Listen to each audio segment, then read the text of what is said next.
Buonasera e ben ritrovati con il TG Flash di New Sicilia. Di eseguiti i titoli più importanti del pomeriggio. Un incendio di grandi dimensioni ha interessato in queste ore a Catania la zona compresa tra la parte alta del viale Mario Rapisardi e l'ospedale Garibaldinesima, mettendo a rischio nello specifico l'area verde degli Orti della Susanna.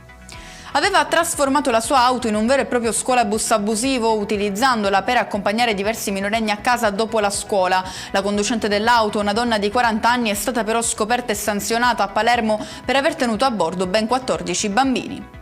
Grande successo all'ospedale Maria Santissima Addolorata di Biancavilla per il primo prelievo multiorgano della struttura. L'intervento ha consentito il prelievo di fegato, reni e cornee da una donna ricoverata nel presidio ospedaliero che aveva espresso in vita la volontà di donare gli organi.